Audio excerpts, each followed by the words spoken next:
哒啦哒啦哒啦哒。大家好啊，今天跟大家聊一聊这个所谓的渐进式梧桐啊。那么我们还是从图开始啊，我们看这个地图，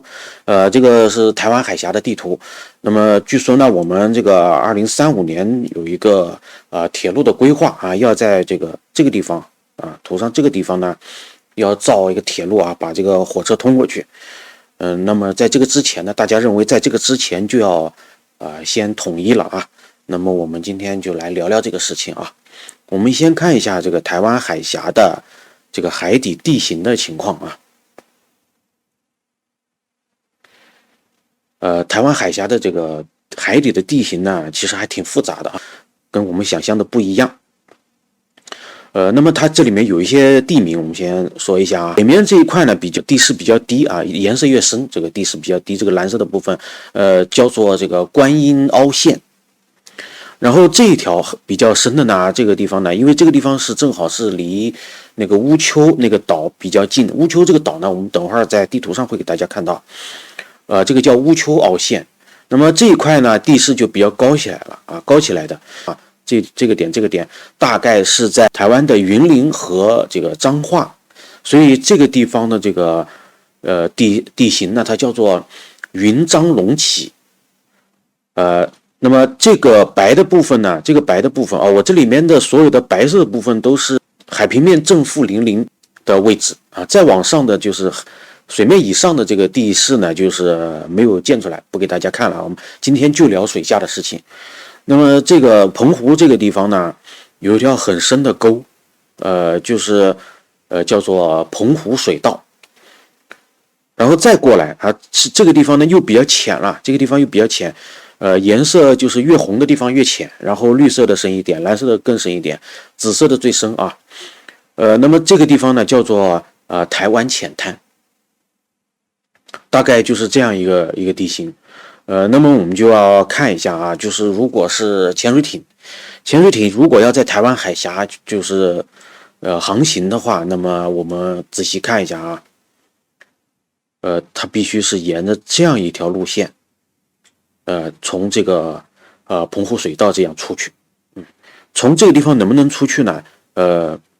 那要看怎么走了，它必须是浮在水面上啊。我们看一下这个红色的部分呢，就是这个最红的这个部分呢，是水下5米的等高线，橘红色是10米的等高线。这个地方能不能过呢？我们来看一下这个潜水艇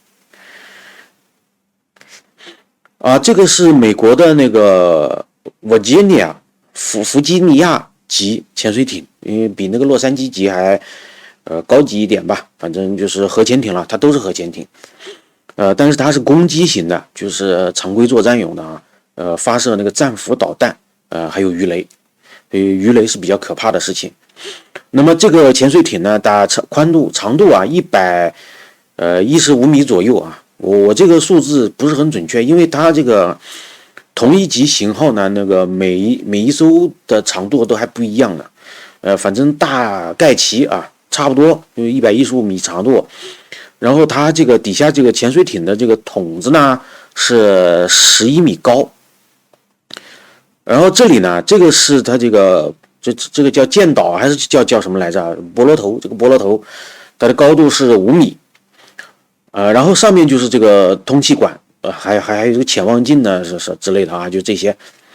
，7米高。那么整个这个加起来是多少了呢？就是23米。它要从这个地方过去，它怎么办呢？它肯定要浮上来，就是说那个半潜状态。那这个11米的筒子有一半是在水下，一半在上面。那么它离这个海底最浅的地方是那个10米左右啊，它吃下去5米啊，底下留5米，这都挺危险的了啊，弄不好还弄不好就把这个肚皮给划了。所以这个地方基本上潜水艇不太容易过。那么我们看一下这个潜水艇的这个图片啊，看这张图它就是这个半潜状态，然后呢，它就是因为它这个半潜状态的话呢，就容易被看见，尤其是这个天上有卫星，现在就是寻找这个潜艇呢，基本上就是3种，一种声呐啊，一种是那个什么磁探测仪啊，磁异常探测仪，然后就是卫星，这个卫星通过这个潜艇的尾流，它这个尾流呢，就是潜艇当然很小，颜色也跟这个海水很接近，但是这个白色的这个波浪啊，这个尾流啊是看得一清二楚的，所以很容易发现。那么在这个卫星上面，就是美国的那个宇航员曾经在那个航天飞机上面，其实它基本上就是卫星的高度，是看这个潜水艇看得清清楚楚的。所以这个潜水艇就不能潜啊，要深，要埋下去。那么看这张图啊，后头这个尾流，哇塞，这么长，你要开过去好一段时间都消失不了，所以这个是比较容易发现的。所以这个潜水艇就不能开得太浅了，得深一点。那么深一点，整个这个台湾浅滩这个地方呢，基本上是过不去的。我们看这个基本上铺满的话就是这种绿颜色嘛，30米，就是30米的左右，30米刚刚好没过它的那个通气管，刚刚好没过通气管，这算是最浅的了，已经是。这种情况下，它的尾流依然是很清晰的啊，大家要知道，即使是潜下去，它的尾流也是很清晰的，在这个高度都过不去，这个潜水艇都过不去。那么能进入整个台湾海峡的最佳的这个通道呢，就是这里，就是这个澎湖水道。好，我们来看一下这个防空识别区啊，台湾的这个防空识别区啊，它画的非常的过分啊。显然咱们是一个国家嘛，一个国家你才可以这样画嘛，哪有把这个防空识别区画到人家家里去的呢？所以咱们就是一家的啊，就可以让它画啊，防空识别区。那么解放军每次绕台是绕到哪里呢？这边看一下这个解放军这个军机绕台的这个路线啊，这个是2021年3月29号，就前几天吧，并不是台湾的西南空域了啊，这个是台湾的这个东北空域，东北空域啊。看起来好像是从这个什么上海、杭州这一带江浙一带过来的，过来以后穿过这个宫古海峡，然后拐过来以后贴着它的这个防空识别线，这样过去。基本上贴到它这个防空识别线了。它这个防空识别线就是这根线就是那个经度线，就是某个度数的经度线，这样过去的。这是3月29号的，他们说是运9啊，他们愿意认为是运9就运9吧啊。那么另外一个绕台啊，这个绕台，这个是在4月5号那天呢，但是从这个广东这个地方过来啊，看起来啊，然后拐过来。那这个呢是切到了它的这个防空识别线，为啥呢？因为我们理论上这个福建、江西和浙江某些机场起飞的这个飞机就没起飞，就在它的防空识别区了。理论上我要是在浙江省，在这个地方我跳起来，我就已经进入了台湾的防空识别区了。那么我们看一下这2次军机绕台的这个路线，是吧？基本上是一个方的，就把它给包起来了。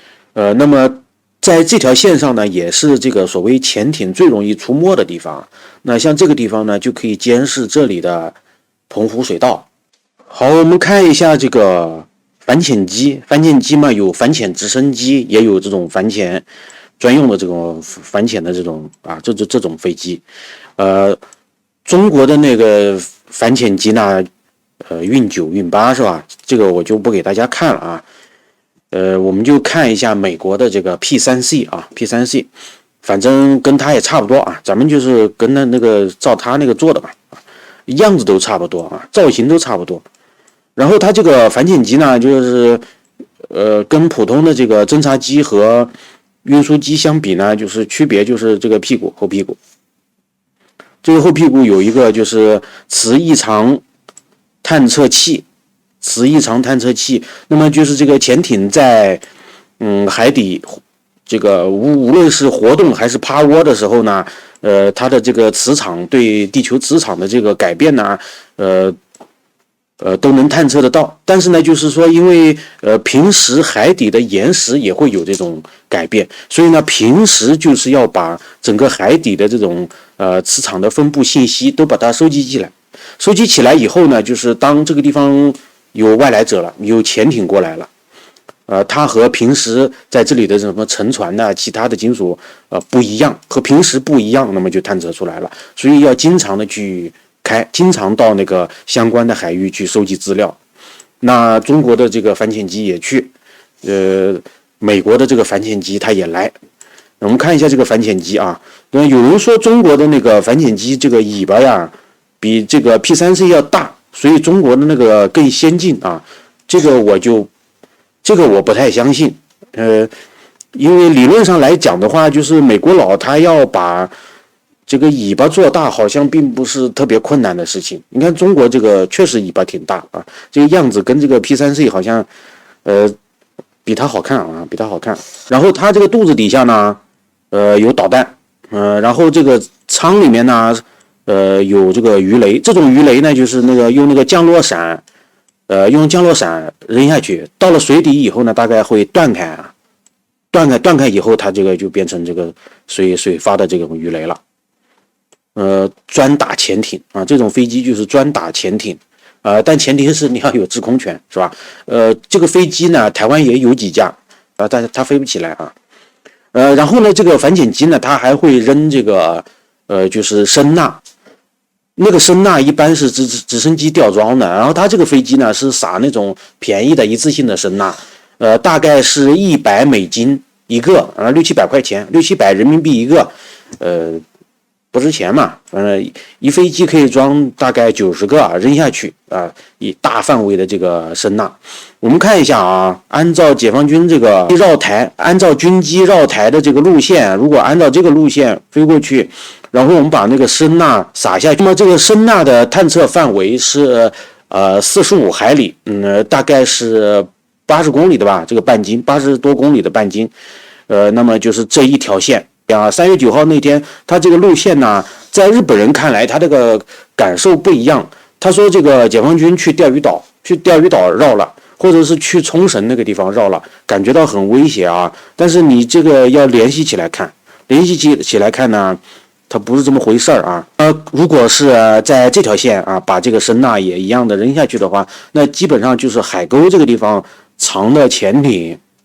都得发现。那实际上是怎么回事情呢？我们联系前后的这个事情发展过程来看呢，就是后来几天呢，这个咱们的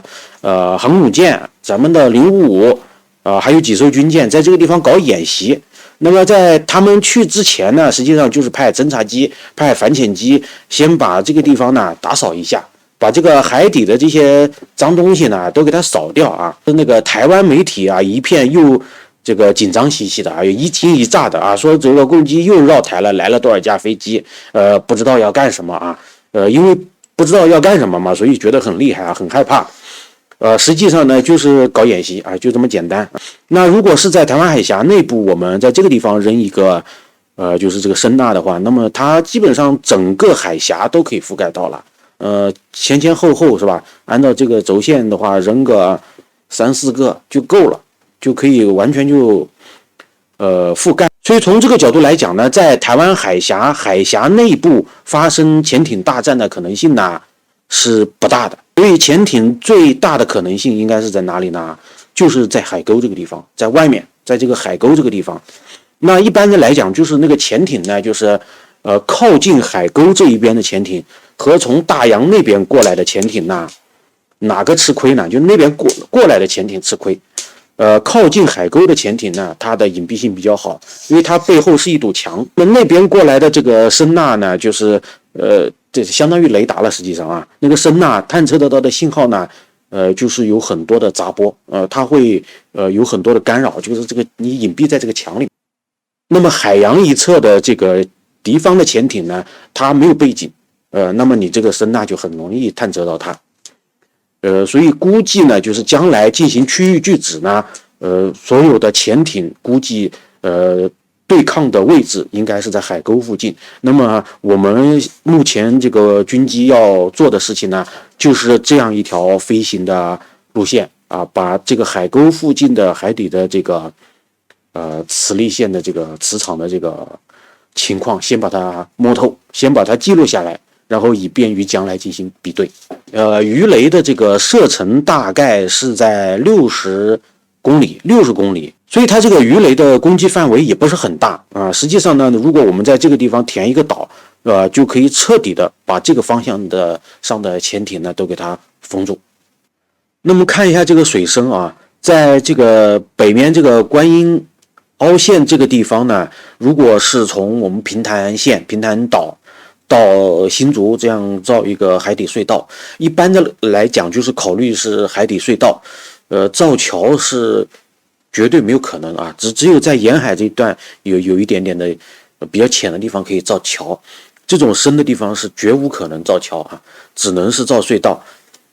隧道嘛，大概有2种，其中一种是在这个海底给它开个槽，然后呢做这个大的这个筒子，这个筒大概是7、8米的直径，把这个筒子呢就是一个一个接起来，塞在这个海底开出来这个槽里面去，塞到这个槽里面，然后呢就是做好了以后呢，把里面的水抽掉，这一种方法。还有一种方法呢，就是直接就是在更深的地方就是钻洞，就像这个打山洞一样。那种打山洞的方式呢，就是比海上作业要相对要容易一些。那个法国和英国之间的那个英吉利海峡的那个隧道呢，就是底下打洞的。那么打洞上面就是在海底上面这个岩层，下去大概40米以上啊，有的甚至要到80米，40到80米之间凿一个洞。那么这个地方呢，就因为它这个水深就已经到了80啊，有局部甚至这个到了90、100米的这个深度啊，所以这个地方那挖的太深，挖的实在是太深了。那么有没有浅一点的地方，我们来找啊。所以我们看来看去，就是在这个地方啊，就是这个云漳龙旗，在这个地方它比较浅，它可以填个岛啊，我觉得可以填个岛。那么它这个水深差不多是10到15米的样子，就这张等高线的图上来说啊。那么我查了一下资料上显示最浅的地方呢是9点几米，不到10米，这个地方深度不到10米，理论上在这个地方造桥都可以了，填个岛更好，我觉得填个岛更好。那么这个位置它的定位在哪里呢？能不能填岛呢？我们就要来看一下这个地图了。先看一下我们这个中国大陆的这个临海基线，这个我们公布了49个点，这49个点连起来的都是岛嘛，都是岛。那比如说这个，这里有一个什么道桃山是吧？然后和这里什么东引岛给它连起来。大家注意啊，中国大陆公布的中国的大陆部分的临海基线是包括东引岛。已经划进来了，东引岛是划进来的，连江县的划进来，然后这里的乌丘啊，就是我们的这个定点的位置，乌丘是包进来的啊。这里的这个金门也是，金门在哪儿呢？这里啊，这个金门也是包进来的。台湾那边呢，就是也没什么声音。台湾那边呢，他也画了一个台湾省的这个临海基线啊，当然他不是这么叫的啊，反正是台湾省部分的临海基线。大家可以看到啊，也就是离这个陆地最远的地方，然后跟外面的这个几个岛屿给它连起来啊，包括这里的澎湖，然后它这里有这个什么兰屿啊，什么绿岛啊，这几个岛是吧？就画了这样一个。那么它东引岛和这个乌丘和这里的这个金门岛呢，它没画，台湾当局没有画，在2009年的时候吧，他没有画，他为什么不画呢？因为没法画，因为他一画他就违宪了，因为他这个宪法啊，他不能违背宪法，他的这个整个所谓国家的这个领土范围，他不想碰这个东西，所以台湾搞的很多事情呢都是自相矛盾的，无法自圆其说，所以他就是扭捏捏的啊。这个就是这个临海基线啊，然后我们看一下，就是这个临海的范围，从临海基线出去12海里，两边都往外扩12海里，这还没覆盖这个整个台湾海峡呢，所以整个台湾海峡在这2个蓝色的这个临海范围线中间呢，这个它就是属于这个国际自由航行的水道了，它拨不进来。它是属于这个专属经济区，是中国的专属经济区。那么这个专属经济区内呢，按照这个国际这个海洋法公约呢，就是航行自由，但是这里面的资源呢就归你，石油啊，什么渔业资源呢都归你，但是要航行自由，其他国家有权利在这个海底铺设管道啊，铺设电缆，这些都是国际上各个国家都有这个自由啊。那么我们看一下，就是那个云章隆起，理论上可以填岛的那个位置在哪里啊？在这个位置啊，在这个位置，我们把这个图给它压上去啊，大家可以注意看到啊，这个乌丘凹陷旁边啊，这个云章隆起这个地方啊，一直隆到哪儿？隆到这里，甚至这个地方都有点，当然这个地方可能有点深了啊，所以个人建议这个地方可以填岛啊，填岛有很多好处啊。那说到这个填岛呢，我们来看几个参考啊。珠海啊和澳门这个交界这个地方，什么拱北口岸，从这个地方出来，然后这有个岛嘛，然后这个大桥啊，这个大桥大概20多公里长啊，看起来很长，已经是破天荒了。那么大家可以看到啊，就是它这个大桥为了不把这个珠江口给挡住呢，它中间有一段是用的隧道，那么隧道这个地方呢，就填了2个岛，这儿填了1个岛，然后这头在这个位置也填了1个岛，这个图上怎么看不出来？这2个岛中间是隧道，然后呢两边是桥，实际上就是说用填岛的方式，做隧道口呢，这个有案例可循。另外一个填岛的这个可以值得借鉴的东西呢，就是韩国。这个韩国呢，在我们的这个苏岩礁呢，搞了一点设施。我们来看一下他搞的这个设施啊。他用这个大铁架子给它搭起来，他没有填岛啊，他大概没有填岛这个技术。那么用大铁架子，它比较廉价的啊。远处看就是这个样子，搭了这么一个平台。这个平台上面呢有一些设施啊，好像还有太阳能的，这有一个停机坪，40米深，露在这个上面啊。目前呢，我们还没跟他计较这个事情啊，因为他搭的这个架子呢，放在那个地方呢，也有一些作用啊，省得我们渔船呢会触礁什么东西的啊。看到他这个架子就可以绕。那这个事儿呢，咱们就可以参考了啊，就是说咱们在这个地方造岛的话呢，咱们早期要怎么做呢？就先搭个架子啊，先把这个直升机停机坪放那儿，这个最起码的至少可以做到，然后呢再慢慢的啊把各种设施给它做起来啊。所以说呢，他那个40米他都能做到，说咱们这个15米，肯定没问题，是吧？在这个地方，不能放再大了啊，这上头咱们已经造了好多的设施，不给大家看啊。我们来量一下它这个长度啊，3600多米。咱们再看这个云章隆起这个地方啊，它这个规模是多大呢？这个地方量一下啊，这里面一共是38公里，那边是3.9公里，3.4公里不到，这38公里太大了，这个尺度完全不一样。所以怎么办呢？所以我建议呢，你就分开填3个岛，在这个地方填3个岛，在这个领海线的外面，公海，虽然是专属经济区啊，但是它是公海，因为是公海，所以任何人在底下是搞什么设施啊，都是合法的，国际法合法。我铺设管道，我铺设电缆啊，我在里面凿什么洞啊，什么东西的，你都管不着。可以密切监视这里的这个澎湖水道进来的潜艇。咱们这个最终极的目标呢，是在这个地方建这个铁路啊。那么就是我们第一步先把这几个岛填了啊，1、2、3个步骤填3个岛，填完了以后呢，这个看起来也是给台湾方面的这个紧箍咒是越来越紧啊，一点一点给它收住。然后呢，就是我们把乌丘拿下来，这个乌丘已经是画在了我们的领海基线里面。那么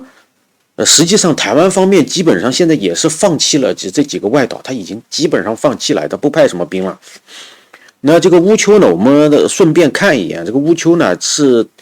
台军的一个军事基地啊，是一个要塞。放大看它这个岛上各种设施，这个路网也是很发达了啊。原来可能还是个什么村庄呢，我估计这个村庄里面应该是快没人了吧啊！这有直升机停机坪啊，然后有碉堡啊，它上面是有碉堡的。你像这个，我感觉就是个碉堡啊。然后这里面有一些坑道的这个出入口，跟这边的东沙岛呢就不一样了。拿乌丘我们有实际用途，拿这个东沙岛只是心理上震慑一下，吓唬吓唬对方啊，就警告他一下啊，没什么太大实际意义。但是乌丘真的好有意义。给我这么一说就有意义了，是吧？这个乌丘这个地方拿下来，然后把这3个填的岛呢，把它连起来。这样的话，我们在乌丘凹陷这个地方打一条海底隧道啊。出了这个岛以后呢，就变成桥了，它就不是隧道了。那么整个隧道施工，它的难度就降很多。那么我们来量一下啊，它这个隧道应该是多长啊？从乌丘到这个岛之间。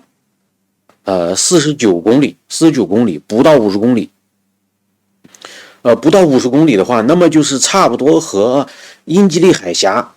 那个隧道差不多了。这个隧道呢是在海底岩石底下大概40-50米左右，理论上是不用担心战争危险的啊。我们对比一下，如果是从这个平潭县在这个地方挖隧道啊，牛山岛这个地方挖隧道，挖过来。没有挖通，然后呢，那对面肯定就跳了，对面要跳起来，狗急跳墙了嘛，那就要打了。这样的话呢，就是说这个隧道呢，对整个这个统一战争呢就没有什么太大的帮助。但是如果在这个地方造岛就不一样了，在这个地方造岛，我们可以先造岛，然后我们再去挖这个隧道。等我们把这3个岛填起来以后呢，我们对这个澎湖水道呢进行有效监视，放声呐在底下啊，不让它潜水艇过来。那当然北面也有可能有这个美日的潜艇过来啊，但是这一片大洋就很开阔了。那么就是集中在这个地方进行这个区域拒止，岛也造好了，然后这个隧道也造好了，然后咱们在这个第三这个标记这个地方啊，第3个标记这个地方呢，我们搞一个就是这个贸易站，是吧？还可以作为这个台湾的这个渔民之家啊，万一刮个台风啊，我们在这边避个险呢，什么东西都可以啊。并且呢，因为这里面的隧道已经先通了，然后呢，这个火车可以先开过来啊。你台湾如果是要到大陆这边做生意啊，什么探亲啊，什么东西的，你坐个船到这个岛上做个中转，然后坐高铁啊，这个高铁据说只有160公里啊，这个海底的隧道，速度不能太快，那也很快了，那已经很快了。也就是说，在统一之前，这个地方不但有军事上的意义，而且统一之前呢，这个海底的隧道呢就可以先用起来，那么这样一个促进贸易的这样一个作用就出来了，所以呢，促进统一啊，这个就是所谓的渐进式武统。等到彻底的统一了，或者说是台湾方面呢，就是想通了，愿意开通了，因为这里一大半都已经完成了嘛，就剩下这一小段了。剩下这一段云章隆起，这个地方的地势只会越来越高。那么我们再继续再填2个岛，把4号和5号这2个岛给它填上，然后我们把整个这个因为岛填上了以后，中间就架桥了嘛，它就不是隧道了，就架桥啊。大船本来在这个地方也不太容易过，那么就造桥。那个就是航空母舰的吃水线是12.5米，就是美国最大的那个是12.5米满载。如果是浅一点的最小也要10米到11米左右，就是航空母舰的。所以在这个地方航空母舰基本上也过不来，那种万吨、30万吨的大轮船我估计也走不了，所以这个地方也走不了。所以呢就造桥吧啊。那关于台湾海峡海底的这个情况呢，还有这个渐进式武统这样一个构想呢，今天就跟大家聊到这里，感谢大家的收看，我们下次再见。